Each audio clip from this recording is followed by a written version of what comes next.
Hey, welcome to The Explainer. So today we're going to dive into something called time medicine and how our body's internal clock might hold a secret that's been hiding, believe it or not, for over 2,000 years inside the ancient wisdom of the I Ching. To really get this, let's start with an image.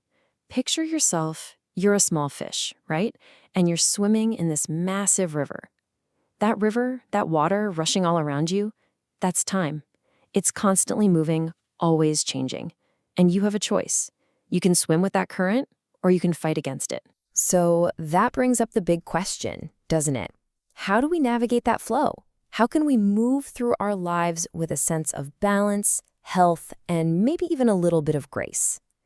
And finding that answer, well, that's what this whole explainer is about. All right, so let's start with the science part of this. What in the world is time medicine?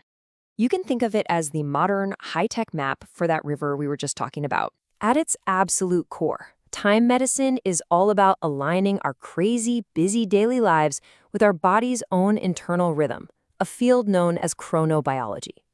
It's really just the art of tuning in, listening to those quiet signals your body is sending you all day long and actually respecting its natural schedule. So, what does that actually look like in real life?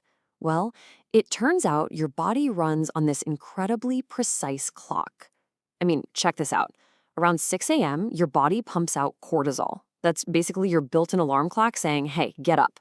Then at noon, your digestion is at its absolute peak, which is a pretty clear signal that it's the best time for a big meal. And then around 9 p.m., melatonin production starts to kick in, telling your whole system it's time to start winding down for sleep. Okay, so now let's shift gears. We're going to go from modern science to some really ancient wisdom. We're going to look at a totally different kind of compass for life's currents, the I Ching, which you might know as the Book of Changes. Now, a lot of people hear I Ching and they immediately think fortune telling, right? But its real genius is so much deeper than that. It all comes down to this one central idea, bien, which means change. The whole philosophy is about learning how to ride the waves of life's constant changes instead of getting crushed by them. And this philosophy, it's captured so perfectly in one of its key teachings. True good fortune isn't about bending the world to your will. Nope. It's about syncing up your inner world, your heart, your mind, with the timing of everything around you. It is all about that perfect alignment. Okay, so on one hand, we've got modern, cutting-edge science. On the other, we have this ancient, profound philosophy. They seem worlds apart, right? But, and this is where it gets really cool, when you look closer, you start to see that they're both pointing to the exact same truth. So here's the connection, laid out plain and simple. Time medicine gives us the scientific language for physical alignment, lining up with our biological clock. The I Ching, it gives us the philosophical language for spiritual alignment, syncing with the flow of the cosmos. See? They're just two different maps, but they're leading to the exact same place, getting in sync. Let's look at a concrete example. There's an I Ching principle called minor exceeding. Basically, it says small tweaks are fine, but you've got to avoid huge disruptions. Now, how does that map to time medicine? Well, think about it. That small piece of cake in the afternoon, your body's like, okay, I can handle that. It's a fine tune. But a massive 3-course feast right before you go to sleep, that's a major disruption to your whole system. Or how about this one, the principle of dispersion?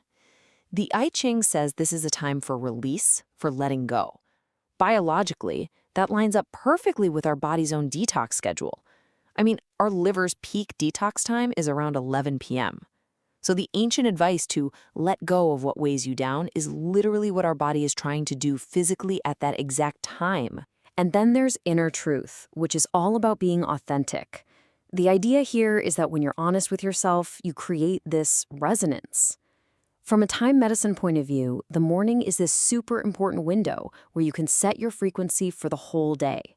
So aligning the start of your day with who you really are, that's an incredibly powerful way to get your mind and body on the same page right from the get-go. Okay, this is all fascinating stuff, but what do we do with it? How do we find our own inner rhythm? Honestly, the first step is just to start listening. And this is the question you really need to ask yourself. Just think about your typical day. Is there a nice harmony between what your body is asking for and what your mind is demanding? Or does it feel more like a constant tug of war? You know what? Here's a super simple exercise you can try tonight. Before you go to sleep, just take a second, close your eyes, and ask yourself, which was faster today? My body's clock or my mind's to-do list?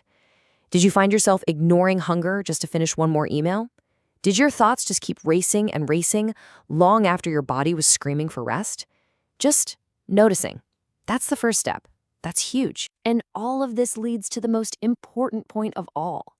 After all the science, after all of the ancient wisdom, the power to actually create this harmony, it's in your hands. Because when your mind and your body are out of sync, it creates this feeling of, well, internal chaos.